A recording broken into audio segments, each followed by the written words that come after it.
네, 그럼 저희 지금부터 질문을 받아보도록 하겠습니다. 네, 안녕하십니까. SR타임즈 심우진 기자입니다. 영화 굉장히 재미있게 잘 봤고요.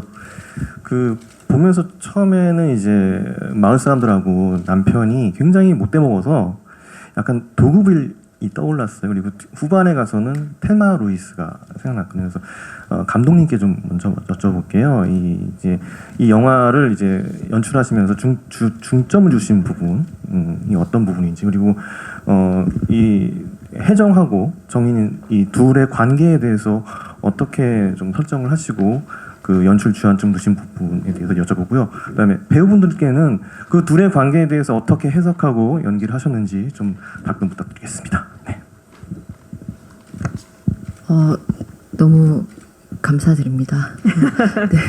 우선 그 첫 번째 질문에 이제 답을 하자면, 제가 이 영화를 만들면서 가장 중점을 둔 부분은 이 원작 소설에 나와 있는 어떤 그런 밀도 높은 이야기를 극으로 옮기는 과정을 좀 더 충실히 하고 싶은 마음도 있었고요. 그리고 단편 소설에서 끝나고 그 이후에 대한 비어있는 그 빈 공간을 영화적으로 어떻게 채울 수 있을까에 대한 부분에 대해서 굉장히 고심을 많이 했습니다. 그리고 실제로 원작 소설에서는 정인의 시점으로 이 사건이나 이런 것들이 이제 이루어지는데, 저희 영화에서는 그 혜정과 정인의 그런 둘의 관계성을 좀 더 밀도 있게 다루는 부분에서 초점을 맞추고 영화를 만들게 되었습니다.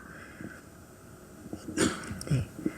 네, 이어서 배우님 캐릭터에 대해서 설명과 어떤 부분에 중점을 두고 연기를 하셨는지 말씀 부탁드릴게요. 네. 정인이는 사실 행복해지고 싶어하는 인물이라는 생각을 했어요. 근데 어떻게 하면 그 행복에 가까워질 수 있을지 몰라서 끊임없이 발버둥치고 있는 인물이란 생각이 들었거든요. 그래서 정인이란 인물을 연기를 하면서 먼 훗날에는 좀 행복해졌으면 좋겠다라는 어떤 그런 마음가짐으로 정인이를 열심히 준비를 해봤고요. 그리고 사실 정인이는 모든 걸 억누르며 살아왔던 인물이기 때문에 어떤 행동들을 해도 사람들 눈치도 많이 보고 굉장히 감정 표현도 적극적으로 하지 못하고 그러는 인물이거든요. 근데 그거에 반대로 혜정이는 굉장히 이제 남 눈치도 안 보고 굉장히 적극적인 어떤 행동들을 하기 때문에 거기에서 이제 정인이가 혜정에게 어떤 호기심, 뭔가 궁금함 그런 게 생겨서 이제 가까워지고 싶은 어떤 그런 마음들이 생겨났다고 생각을 했거든요. 그래서 이제 정인과 혜정의 어떤 그런 이야기들을 좀 잘 표현을 하기 위해서 노력을 했습니다. 네. 마지막에 답을 하면 질문이 네. 저는 혜정이를 만났을 때 대본을 읽었을 때 그리고 소설을 읽었을 때도 센 언니라는 느낌이 들었어요. 근데 저는 영화를 찍으면서 혜정이는 그냥 마냥 센 언니가 아니라 인간적이고 약간 혜정이도 아픔이 있는 여자잖아요. 아픔을 겪고 나서 단단해진, 센 게 아니라 단단해진 어떤 여성을 그리고 싶었고요. 혜정이가 정인이를 바라볼 때는 약간 거울 같다는 느낌을 가지고 연기를 했던 것 같아요. 그러니까 지금은 혜정이가 극복을 하고 많이 단단해져 있지만 과거에 지금 정인이의 현재는 혜정이의 과거일 수도 있겠다라는 생각을 했고요. 네, 그렇게 촬영을 했던 것 같아요. 네. 네, 기자님들 질문 있으실까요? 손 들어주시면 저희가 마이크, 네, 끝쪽.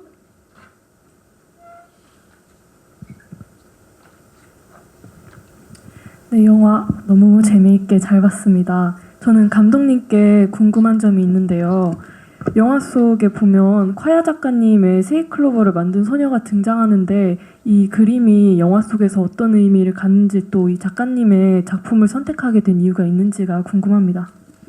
네, 그 콰야 작가님 작품은 이제 제가 계속 눈여겨보고 있던 작품이었는데, 세이클로버를 만든 소녀는 사실 영화 아예 초기 기획 단계에서부터 딱 영화에 쓰고 싶다라고 해서 그때부터 작가님한테 컨택을 해서 연락을 했었어요.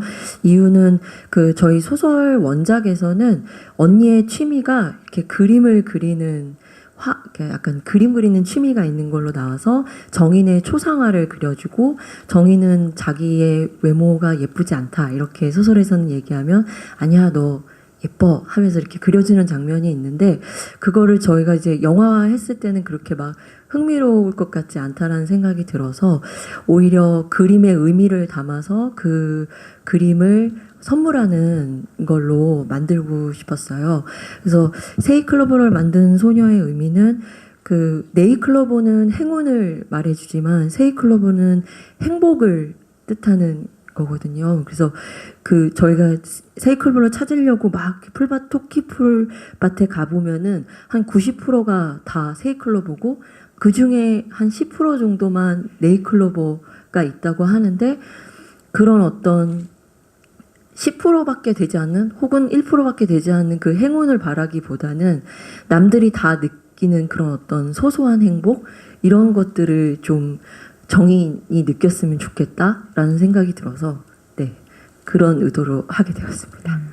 네, 설명 감사하고요. 저희 커야 작가님은 그 밴드 잔나비의 전설 앨범 커버로 주목받은 작가님이시고요. 저희 작품에도 아주 중요한 소품으로 그림을 그려주신 걸로 알고 있습니다. 그녀의 침묵 생활은 저희 원작 소설이잖아요. 그 국내 스릴러의 여왕 서미애 작가님의 그 그녀의 취미 생활 동명 소설을 영화한 작품인데 감독님께서 단편 소설을 영화했을 때 어떤 부분들을 약간 좀 신경을 쓰셨는지 그리고 또 두 분 배우님들은 소설을 읽으셨을 것 같은데요. 이제 소설을 읽고 영화하기까지 어떤 느낌이었는지 어떤 부분들이 또 달랐는지 이런 부분 말씀해 주시면 좋을 것 같습니다. 네, 처음에 그 원작 소설을 건네주신 분이 그 굉장히 아름다운 다큐멘터리인 미싱 타는 여자들이라는 다큐를 연출하신 김정영 감독님께서 그 소설을 먼저 건네주셨어요. 그래서 그걸 읽고서는 굉장히 제가 잘 알고 있는 이야기여서 푹 빠져들면서 보게 되었습니다. 그 이유는 제가 어쨌든 저도 이제 귀촌 해가지고 한 어촌 마을에 귀촌해서 그 살았던 경험이 있고 거기서 굉장히 뭐 약간 최약체로 살면서 주변 마을 분들의 눈치를 보며 되게 어렵게 살았던 경험이 있어서 그런지 그 작품이 되게 남다르게 느껴졌고 그다음에 또 그 시골로 귀촌해서 혼자 살고 있는 그 여성 친구들이 굉장히 많았는데 그 친구들이 들려줬던 삶의 이야기가 이 작품에 되게 잘 녹아들어 있었어요. 그래서 그거를 장르적으로 한번 풀어보면은 많은 어떤 이런 삶 속에 담겨 있는 이야기들을 그 은유적으로 좀 표현할 수 있는 일들이 되게 많겠다 해서 이 작품의 매력을 느끼고 하게 되었습니다. 네, 이어서 정희서 배우님. 저도 시나리오를 먼저 읽고 그 다음에 원작 소설을 전달받아서 읽었는데요. 굉장히 흥미로웠던 점은 원작 소설에는 정인과 광재의 이야기가 나오지가 않더라고요. 그래서 광재라는 인물이 등장을 하긴 하지만 그 이후의 이야기는 저희 영화 속에만 나오는 거더라고요. 그래서 그 부분이 굉장히 흥미로웠고 정인이를 뭔가 좀 더 입체적으로 그려나갈 수 있겠다라는 생각을 했었고요. 또 한 가지 이제 감독님께 얘기를 들었었던 건 서미애 작가님께서 처음에 정인이란 인물을 그려나가실 때 조금 더 수동적이고 주체적이지 못한 인물을 생각을 하셨다고 하더라고요. 근데 영화로 각색이 되면서 정인이가 조금 더 주체적인 인물로 이제 변화를 하게 되었습니다. 뭔가 스스로 계속 계획을 하고 뭔가 생각을 하고 행동을 해 나가는 그런 인물이 되었거든요. 그래서 저도 그런 부분들을 잘 표현을 하기 위해 노력을 많이 했죠. 네. 원작 소설이 있는 경우에 영화화 됐을 때 제가 많이는 아니었지만 소설이 더 좋아, 영화가 더 좋아, 막 이런 생각을 했던 적이 있었어요. 근데 저희 영화는 원작 소설도 너무너무 재밌었고 감독님이 영화를 굉장히 촘촘하게 잘 만들어 주셔가지고 두 개 다 너무너무 이렇게 멋진 작품으로 탄생한 것 같아요. 그리고 원작 소설을 저도 마찬가지로 대본을 먼저 읽고 원작 소설을 읽었는데 사실 소설에는 혜정이가 굉장히 정인이에게 적극적으로 그리고 직접적으로 뭔가 해결책을 준다면 영화에서는 약간 옆에서 조력자 역할을 하는 것 같아요. 그래서 그런 부분들이 되게 다르게 느껴져서 좋았고 그리고 어쩌면 원작 소설에서는 원작 소설을 읽는데 제가 깜짝 놀랐어요. 피부가 새하얀 도시에서 온 여자로 그려져 있는데 제가 까맣잖아요. 그래서 감독님이 나한테 준 게 맞나? 내 감독님이 그리는 이미지는 정말 하얗고 정말 도시 여자 같은 배우를 원하는 게 아닐까라는 생각도 잠시 했었다는 그래서 약간 사담을 하고요. 원작 소설에는 혜정이라는 인물이 굉장히 단선적이고 단편적이라면 영화에서는 감독님이 혜정이라는 인물의 캐릭터 전사 이런 것들을 굉장히 많이 이렇게 구체적으로 넣어주셔서 혜정이가 영화에서 조금 더 살아있는 것 같은 풍부한 인물이 된 것 같아요. 네. 네, 제가 알고 있기로는 서미애 작가님도 저희 그녀의 취미생활의 영화의 완전한 팬이라고 알고 있는데 굉장히 큰 응원을 보내주신 걸로 알고 있어요. 이번에 올해 부천 영화제 때도 같이 가신 걸로 알고 있는데 많은 분들이 우리 식구들이 부천에 갔는데 부천에서 저희가 이관왕을 차지했잖아요. 그때 감독님 어떠셨는지 그리고 정희서 배우님 배우상을 수상하셨는데 소감도 다시 한번 전달해 주면 좋을 것 같습니다. 제가 사실 영화 한 지는 좀 굉장히 오래 됐는데 영화 하면서 상을 받아본 게 처음이었던 것 같아요. 그래서 부천에서 이제 상 받았을 때 너무 아이처럼 기뻤고, 그리고 무엇보다도 되게 영화 굉장히 혼자 외롭게 이렇게 뭔가 있다가 누가 너 계속 영화 해도 괜찮을 것 같아 라면서 이렇게 등 두들겨주는 위로해주는 듯한 느낌 그런 거 받아서 되게 좋았습니다. 저도 사실 어떻게 보면 첫 이렇게 장편 주연에서 처음으로 영화제를 가본 거였고 처음으로 상을 받은 거였거든요. 그런 의미에서 굉장히 인상 깊었던 하루였기 때문에 그 날을 평생 잊을 수가 없을 것 같습니다. 그래서 앞으로 저도 연기를 하면서 뭔가 힘든 순간이 오거나 뭔가 그럴 때 그때를 생각을 할 것 같아요. 우리 영화 그녀의 취미생활이 생각날 것 같고 그래서 그냥 다시 한번 너무 감사드린다는 말씀 드리고 싶어요. 네. 네, 감사합니다.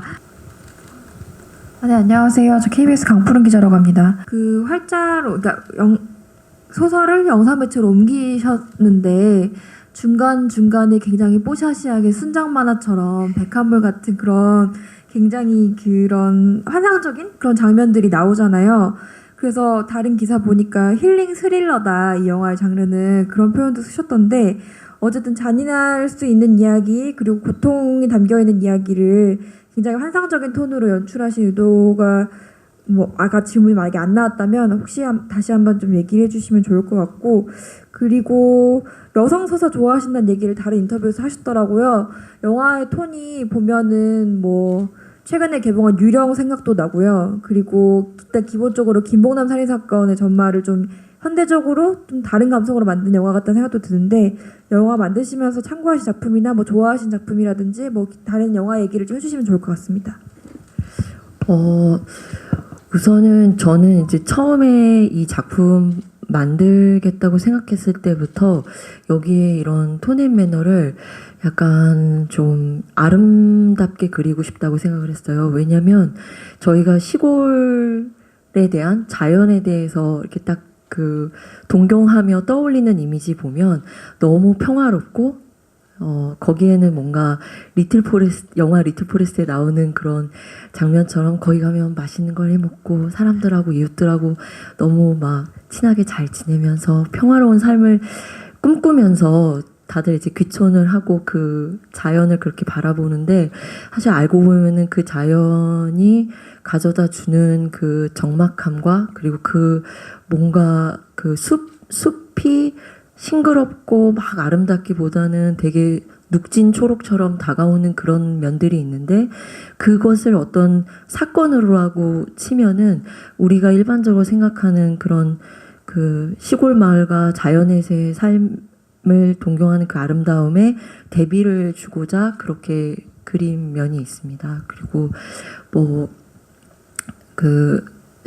그런 면이 또 있지만 또 영화에서 보면 또 혜정과 정인이 보내는 또 되게 즐거운 뭐 취미 생활의 장면들이 되게 또 아름답게 이제 그려진 장면이 있는데 또 실제로 이렇게 멀리서 이렇게 딱 봤을 때는 뭔가 유럽 영화에 나오는 한 장면처럼 바구니 들고 어딘가에 소풍도 가고 막 이렇게 예쁜 음식도 차려 먹고 막 뭐 자수를 놓고 꽃꽂이를 하고 이렇게 밖에서 봤을 때는 그게 되게 아름답지만 실제로 이 두 여성이 가지고 있는 비밀들 그 안에서 겪고 있는 얘기들 그런 것들이 대비를 이뤘으면 좋겠다고 생각을 했어요. 그리고 그래서 그런 톤 앤 매너로 만들게 되었고 그 개인적으로 이 영화를 보면 이 영화를 만들기 위해서 되게 많이 참고했던 거는 너무 거장의 작품이기는 한데 아리 에스터 감독님의 미드소마를 너무너무 좋아합니다. 그래서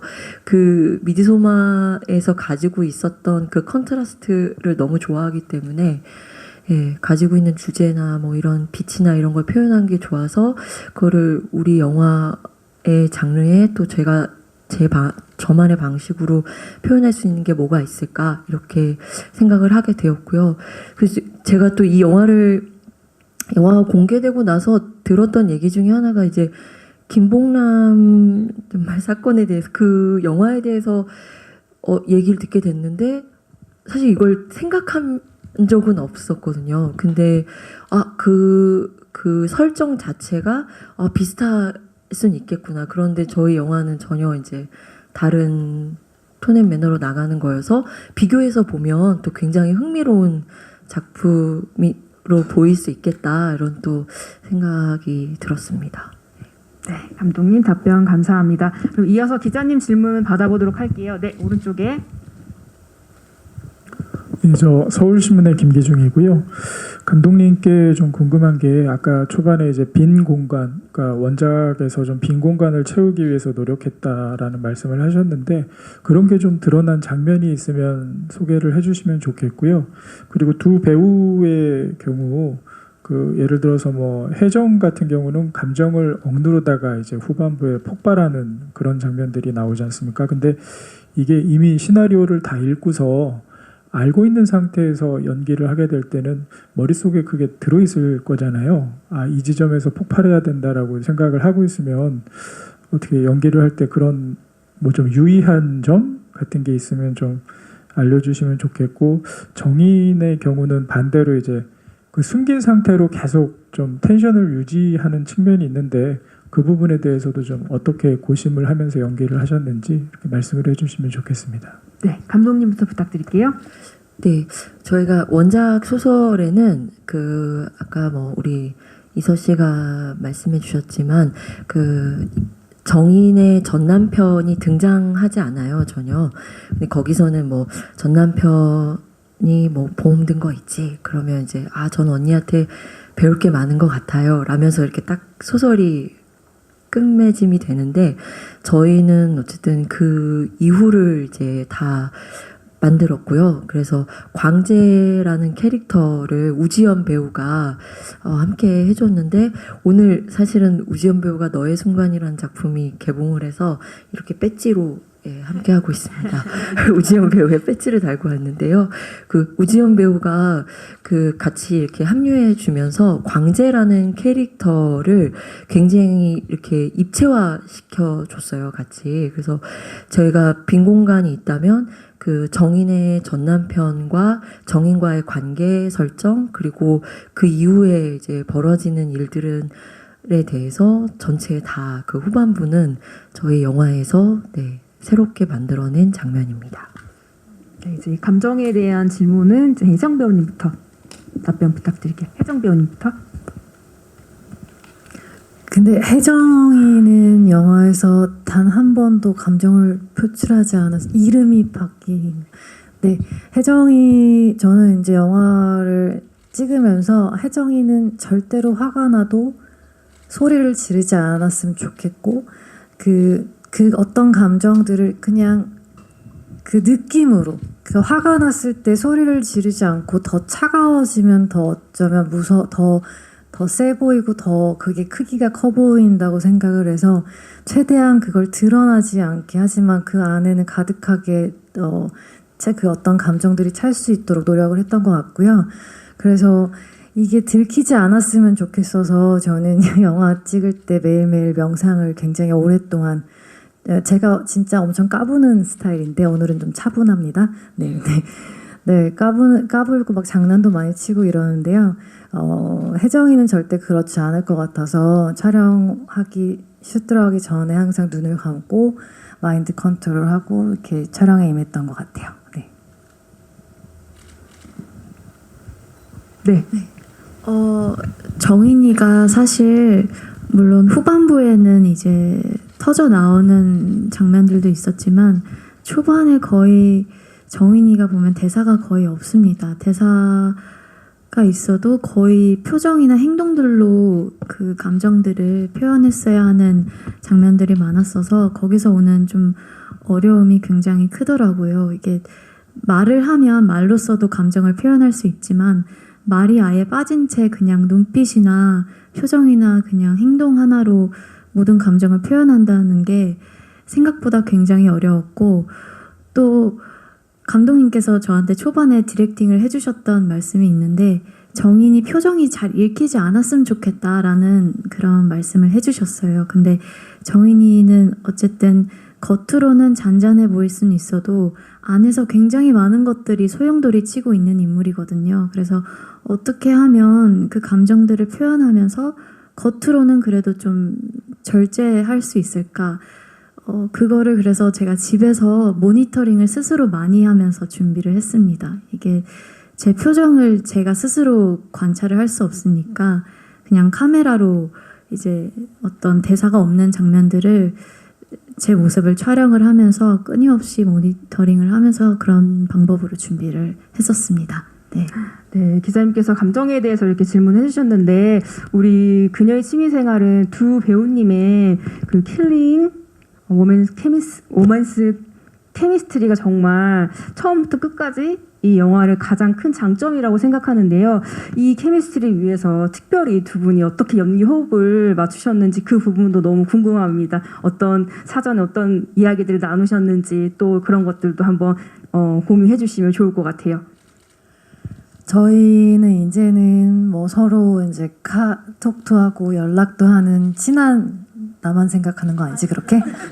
친한 사이가 됐습니다. 근데 저희가 촬영을 들어가기 전에 이서랑 저랑 항상 저희 한 번 만나고 촬영장에서 두 번째 만났어요. 그렇게. 근데 이제 다행히 감독님께서 영화를 거의 대부분 순서대로 찍을 수 있도록 이렇게 배려를 많이 해주셨어요. 굉장히 짧은 시간이었지만. 그래서 저희가 정말 혜정이랑 정인이가 처음 스쳐 지나가듯 만나면서 호기심을 갖고 그 다음에 점점 관심을 갖게 되고 친밀하게 되기까지의 과정이 정말 이서랑 해나도 동일한 과정을 겪었던 것 같아요. 처음에 좀 어색하게 안녕하세요, 왔어요? 네, 이렇게 얘기하고 이렇게 서로 딴 데 보고 같은 방에 있으면 불편해서 자꾸 나가고 막 이랬는데 나중에 시간이 지나고 나니까 둘이서 이제 저녁 먹고 잠시 쉬는 시간에 한 침대에 누워서 실제로 잠을 자게 되는 그런 친밀함까지 이렇게 가지게 된 것 같아요. 네. 이서 배우님께서도 선배님께서 제가 하고 싶은 말을 다 해주셔가지고 네, 그래서 사실 복수했어요. 아까 제가 할 말을 이서 다. 근데 정말 제가 선배님을 처음 뵌 게 전체 대본 리딩 때여가지고 사실 촬영 전에는 이렇게 친해질 수 있는 기회가 많이 없었거든요. 그래서 정말 촬영하면서 자연스럽게 친해졌었고, 그래서 나중에 이제 한 침대에 같이 이제 누워서 휴식을 취하기도 했었는데 그 장면을 또 감독님께서 원래는 대본에 없었지만 그 모습이 너무 예뻐 보이셨나 봐요. 그걸 실제로 카메라에 담아서 저희 영화 몽타주 컷으로 나옵니다. 네. 그렇군요. 네. 감독님께 제가 질문 하나 드릴게요. 감독님, 우리 영화에는 정인의 집이 있고 혜정의 집이 있잖아요. 집이 상반된 느낌이 있고 또 그곳에서 두 분이 위아래로 손을 인사하는 장면도 있고 다른 공간에서도 두 분이 손으로 인사하는 장면들이 인상이 깊어요. 어떤 의미들이 있을지 요거 한번 말씀해 주시면 좋을 것 같습니다. 네, 제가 아까 질문 나온 거에 또 이 얘기를 하고 싶었는데 질문해 주셔서 감사합니다. 가장 또 신경 썼던 부분이 그 둘의 이런 손 인사 장면이에요. 그래서 처음에는 이렇게 어색하게 손을 흔들다가 나중에는 뭔가 감정을 담아서 흔들고 어떤 사인이 되고 그러다가 나중에 연대하게 되면서 손을 맞잡게 되는 그 과정을 순서대로 좀 그 사건별로 손을 흔드는 장면들을 이렇게 넣고 싶었고요. 그 손을 흔드는 것에 대한 의미는 서로의 그런 안위를 묻는 그러니까 안위를 묻는 그런 인사입니다. 그것이 그냥 단순히 뭐 안녕, 뭐 잘 잤어, 뭐 이런 정도가 아니라 살아 있구나, 죽지 않았구나, 살아 있구나 하는 것에 대한 생존에 대한 그런 서로의 어떤 시그널들 그것에 대한 의미로 네, 손 흔드는 장면을 넣었습니다. 네, 그리고 집에 대한 공간에 네, 집에 대한 위치도 사실 뭐 윗집 언니, 옆집 언니 이렇게 원작에 나와 있는 거는 뭐 그렇게 그 공간의 위치가 그렇게 막 중요하진 않았는데 영화적으로 표현할 때 혜정 언니가 윗집에 있고 그 윗집에서 그 정인의 집을 그 마당 안까지 다 내려다보는 구조였으면 좋겠다고 생각했어요. 그리고 그 정인의 집과 그 혜정의 그 집 사이를 어떤 토끼굴 같은 막 이런 작은 숲 터널 같은 걸 만들어서 그 둘만이 아는 그런 비밀 터널 안에서 어떤 비밀을 서로 주고받는다. 이 컨셉을 가지고 있었어요. 그래서 원래는 정말 꿈이 되게 컸는데 그걸 다 세트로 이제 짓고 싶어서 그 안이 다 토끼풀이고 토끼풀 안에 또 뭔가 또 그 세이클로버나 네이클로버를 이렇게 하고 싶었는데 그게 못했고요. 대신 그 집이라는 그 의미 자체가 우리에게 늘 편안한 어떤 안전하고 평온한 어떤 나의 휴식처 같은 공간이 되어야 되는데 우리 주인공들은 집이라는 공간을 그런 느낌을 준 적이 없는 거예요, 집이. 그래서 그런 어떤 불안전한 문이 굉장히 많고 창문이 뭔가 되게 부실하고 그 창문을 통해서 어떤 위험 같은 것들이 감지되고 이래서 그 주인공이 그 집에서 편안하게 휴식할 수 없다라는 그런 설정이고 오히려 언니와 그 윗집 언니와 아랫집에 있는 정인이 혜정과 정인이 만나는 그 작은 그 숲 샛길이 그것이 오히려 그녀들에게 되게 안전한 어떤 안식처 같은 공간처럼 그려졌으면 좋겠다라고 생각을 하게 돼서 뭐 영화 보셨을지 모르겠지만 그 윗집과 이 아랫집은 전혀 이제 다른 공간에서 찍어서 합성을 통해서 만들어낸 장면입니다. 네, 저희 배우님들 저희 이미지에도 있지만 포스터에도 있지만 장총을 쏘는 씬이 있잖아요. 저희 포스터 촬영 때도 했었고 극 중에서도 이제 촬영을 하셨을 텐데 저희 영화의 최고의 클라이막스 장면 중 하나잖아요. 뭐 생각보다 총을 다루는 게 어떤 느낌이셨는지, 뭐 또 사전에 어떤 준비들을 하셨는지 이 부분 공유 부탁드릴게요. 총을 제가 처음 이제 그 장총을 봤을 때 생각보다 정말 크고 무겁더라고요. 그래서 이 총을 정인이는 어떻게 들고 할까에 대한 고민을 많이 했었는데 사실 정인이는 뭐 살면서 총을 단 한 번도 들어본 적이 없을 테고 그래서 너무 능숙하게 또 하면 안 될 것 같아서 영화를 보시면 정인이는 그냥 들 수 있는 자세로 들고 총을 쏩니다. 근데 또 선배님은 네, 혜정이는 영화 속에서 취미가 엄청 많잖아요. 그 취미가 뭐 모든 걸 다 잘하는 취미는 아니고 정말로 그냥 호기심에 어쩌면 재미있어 보여서 이렇게 시작한 것들인 것 같아요. 근데 그럼에도 불구하고 혜정이는 정인이랑 뭐 좀 달라야 될 것 같다는 생각이 들어서 일단 군대 갔다 온 친구들한테 총을 쏠 때는 어떻게 되니? 질문을 많이 했고요. 한 번만 쏴볼래? 총이 없지만 이렇게 물어보고 시켜보기도 했고요. 그리고 예전에 제가 그 원반 사격했던 기억이 있어서 그때를 계속 떠올리고 또 어릴 때 이거는 한 번도 얘기 안 했는데 엄마랑 둘이서 게임기가 있었어요. 총 이렇게 쏘는 게임기, 새 맞추는 그걸 엄청 즐겨 했는데 아 맞아 그때도 내가 그 총을 그 새를 맞출 때 내가 이렇게 했었지 막 이런 생각도 했었고 그리고 영화들 액션 영화들 많이 보면서 멋진 여자들은 총을 이렇게 딱 들었을 때 어떨까 그걸 겨눴을 때 어떨까 네, 그런 걸 보면서 엄청 연구도 많이 하고 그랬던 것 같아요. 그래서 정인이 처음 이제 인형에다 총 쏠 때 저는 그 표정이 진짜 마음에 드는데 진짜 되게 멋있는 척하면서 이렇게 총 잡아주고 빼는 그래서 진짜 그것도 그 잠깐 찰나를 위해서 어떻게 하면 이제 좀 멋있는 언니처럼 보일까 잠깐 고민도 하고 그랬던 것 같아요. 네, 기자님, 네, 추가 질문, 네. 그 총 얘기가 나와서 말인데요. 그 이 영화를 좋아하실 팬분들하고 이런 질문을 가지실 분들은 좀 다른 종류의 분들이실 것 같긴 한데 예를 들어서 영화에서 이렇게 대한민국인데 총이 어디서 나와서 총을 이렇게 막 쏘는데 아무도 신고도 안 하고 이게 말이 되냐 이런 질문을 가지시는 분들도 영화를 보고 나서 계실 것 같아요. 근데 이런 분들한테 그런 어떤 현실적인 그런 걸 고민하실 분들한테 뭐 감독님이나 배우분들께서는 우리 영화는 어떻게 보시는 어떤 마음으로 만든 영화고 어떻게 보시면 좋다. 뭐 어떤 영화로 이해하시면 좋다. 뭐 이렇게 대답해 주실 수 있는 게 있으실지 궁금합니다. 네, 너무 기다렸던 질문이었습니다. 감사합니다.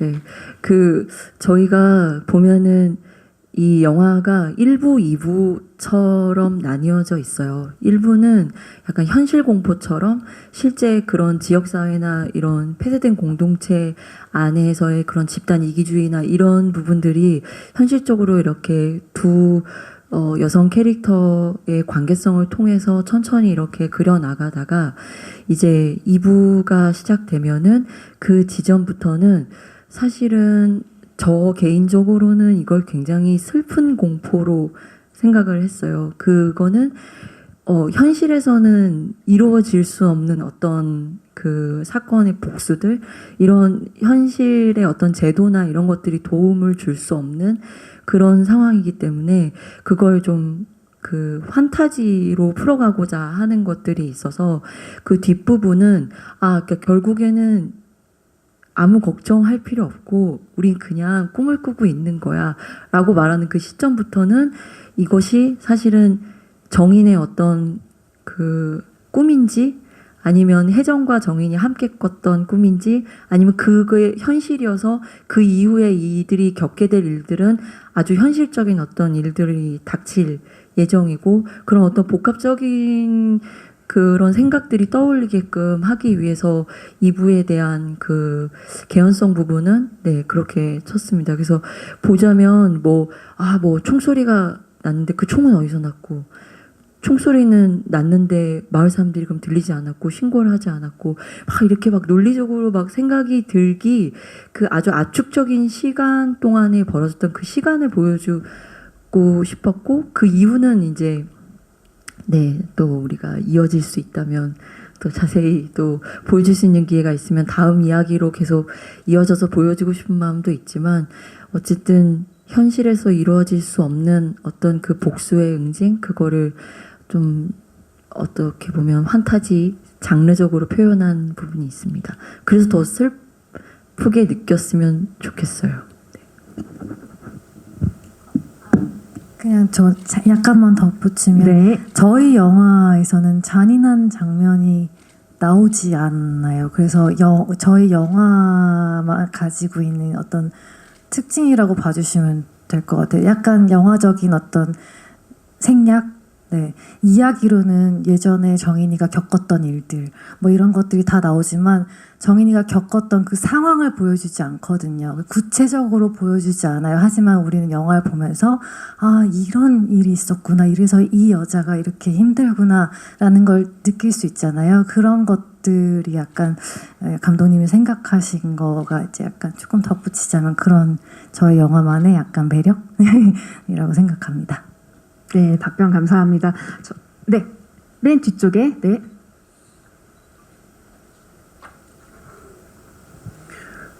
네, 안녕하세요. 감독님께 먼저 여쭤보고 싶은데요. 두 주연 배우님들 캐스팅 과정을 좀 들려줄 수 있으면 좋을 것 같고, 그리고 두 배우님들한테는 각각 가장 애정하는 장면이나 아니면 가장 힘들었던 장면, 좀 기억에 남는 장면 같은 거를 말씀해 주시면 감사할 것 같습니다. 네, 질문 감사합니다. 정희서 배우는 사실 뭐 제가 여러 다른 곳에서도 여러 번 얘기하긴 했는데 저희 한국 영화계 두 거장이신 봉준호 감독님 또 박찬욱 감독님 영화에 또 출연했던 배우였고, 그때 영화 특히 이제 봉준호 감독님 영화 기생충에 나왔을 때 그때 피자집 여사장님 역으로 나왔을 때 뭔가 심상치 않은 어떤 기운 같은 거를 느꼈고, 그래서 헤어질 결심에서 또 보고서는 내가 알던 저 배우인데 뭔가 또 굉장히 매력적으로 또 눈을 사로잡는 게 있었고, 마인이라는 드라마를 보고서는 완전히 빠져들었어요. 그래서 거기서 연기하는 모습을 보면서 굉장히 뭔가 평범하면서도 평범하지 않은 것 같고, 굉장히 솔직한 것 같으면서도 뭔가를 막 숨기고 있는 것 같고, 제가 되게 이런 이중적인 면들을 되게 좋아하는데 대비되는 면들을 가지고 있어서 정인 캐릭터를 소화하기에 너무 완벽한 배우다라고 생각을 했고, 사실 처음 미팅 때 만났을 때 들어왔을 때 사무실이 되게 칙칙했는데 칙칙한 사무실에 등장하자마자 지금 이렇게 조명처럼 되게 환한 빛이 쏟아지더라고요. 굉장히 밝고 너무 화사한데 저걸 싹 걷어내면 너무 슬프겠다, 너무 가슴이 아프겠다, 이런 또 대비되는 마음이 들어가지고 정인 역을 캐스팅하게 되었습니다. 그래서 결과는 너무 대만족이고요. 그리고 우리 김혜나 배우 같은 경우에는 제가 혜정 언니 역을 좀 굉장히 끝까지 고심을 굉장히 많이 했어요. 왜냐하면 진짜 그 소설 속에 등장하는 언니의 모습이 있고, 그다음에 또 광고 속에 등장하는 어떤 또 사람들이 되게 동경하는 어떤 센 언니의 그런 이미지, 와일드한 언니 이미지, 그런 게 있고 여러 가지가 있었는데, 저는 언니가 뭔가 감정이 없거나 사이코패스 같은 인물로 그려지기를 원치 않았어요. 그러니까 다 이 여자들이 이렇게 된 데에는 다 이유가 있고 어떤 사연이 있고 그런 어떤 그런 서정적인 어떤 감정 같은 걸 표현할 수 있는 그런 눈빛이나 이런 걸 가진 배우가 누가 있을까 엄청 고민을 많이 했는데, 우리 김혜나 배우 같은 경우에는 정말 보시면 아시겠지만 너무 서정적이잖아요. 그렇죠. 선이 되게 카리스마 있고 센 언니, 와일드한 이미지 이런 건 아닌데, 되게 그런 언니가 어쩌다가 이렇게 강인한 여성이 되었을까? 어쩌다 이렇게 독한 마음을 갖게 되었을까? 그래서 그 외모에서 가지고 있는 것과 지금 캐릭터가 위치한 지금 이 현재의 상황, 이거의 대비가 되게 잘 이루어지는 것 같아서 혜나 배우도 보자마자 바로 혜정 언니다 생각하게 되어서 캐스팅하게 되었습니다. 저희 그녀의 취미생활의 빛 같은 존재 정희서 배우님, 애정하는 장면 말씀 부탁드립니다.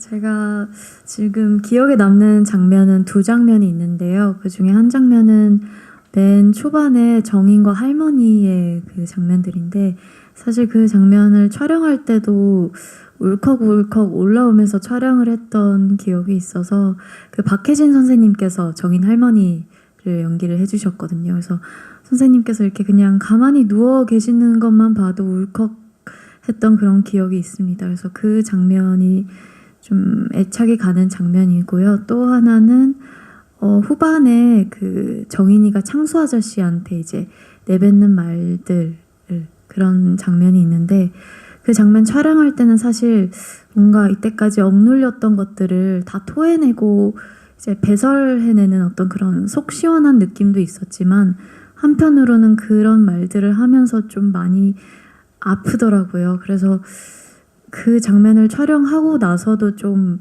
그 여운이 좀 오래 갔던 것 같아서 그 장면도 기억에 남습니다.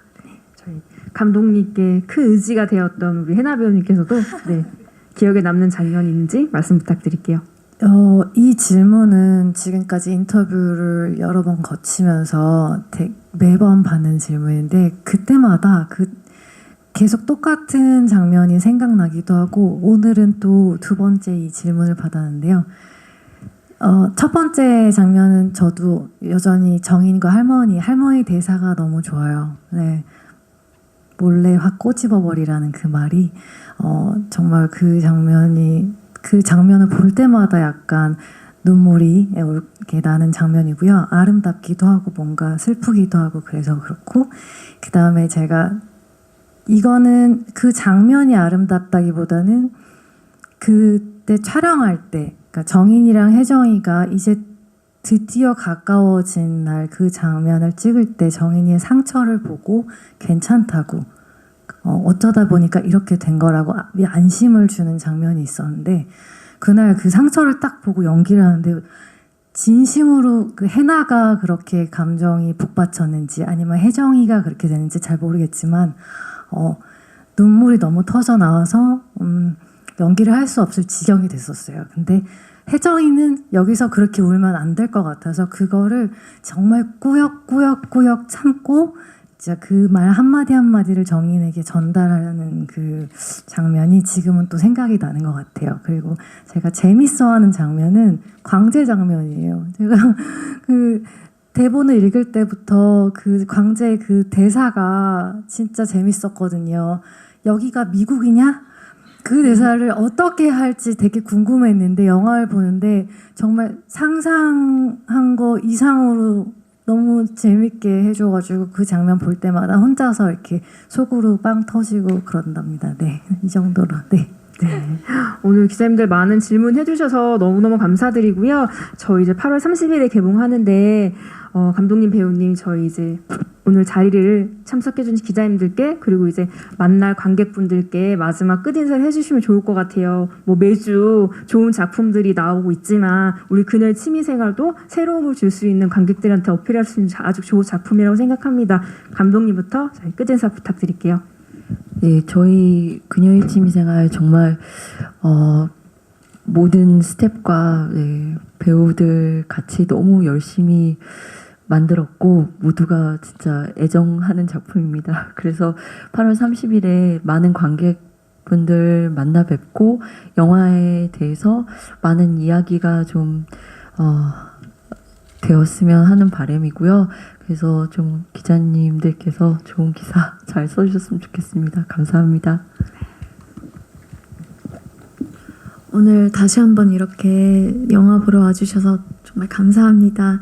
그리고 저희 영화 이제 개봉하면 많은 분들이 정말 많이 봐주셨으면 좋겠는데 그저 그냥 정인과 혜정의 어떤 그런 감정에 함께 공감하면서 봐주셨으면 좋겠다라는 생각이 들어서 네 많이 많이